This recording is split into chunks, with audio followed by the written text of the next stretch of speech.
Ayan guys, after ng gas namin ng 12 noon or past 12 noon, kaya may dumating na naman na gas ng 1 p.m. na tayo o past 1 p.m.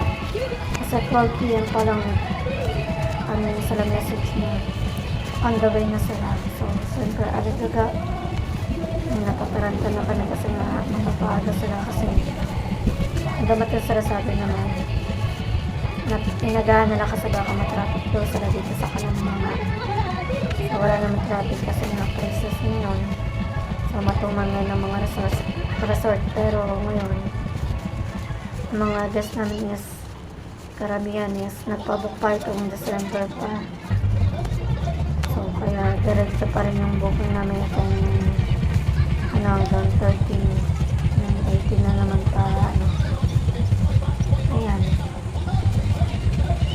So yun nga, minadali namin ng linis kasi nga nung bandang mag 2 p.m. umakit sila na hindi pa pala sila nagla-lunch. Sabi sila kung pwede na ipasok ng gamit. So okay naman yung mga rooms, minadali pa talaga yung rooms na pinapasok ko. Siyempre, habang nandun sila naglilinis pa rin ng kusina. So ayan, after ng linis sa loob, nagtupi ako dito sa Bertopito ng mga comforter at bedsheet tsaka punda. Naglalapang nga sana ako ng tuwalya kaso bukas na lang pala lahat kasi after nalalaban din naman lahat ng nagamit ulit.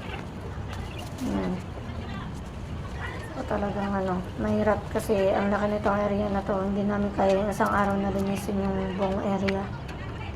Talagang yung oras namin kung tutusin dito na lang sa resort na kung sunod-sunod yung guest, yung after ng guest tas meron naman darating.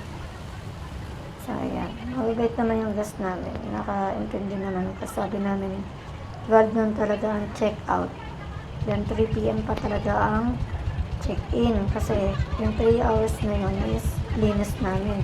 So kung hindi ganun makalat, pwede naman silang pumasok ng guest.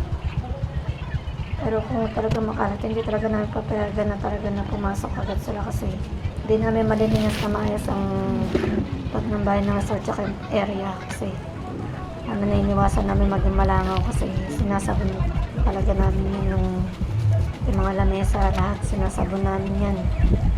Kasi alam nyo naman langaw pag may naamoy ulam or amoy mabaho, andyan ang langaw. Ako mamaya ma-review kami na sabihin hindi namin nililinis, diba? Ayan. Kaya talagang gat maaari ayaw na nung papasok nung napakaaga kung hindi pa talaga ready. Pero kung hindi naman gana makalat at malinis namin na maaga, pwede sila pumasok, walang charge yun. So yun lang, thanks for watching guys.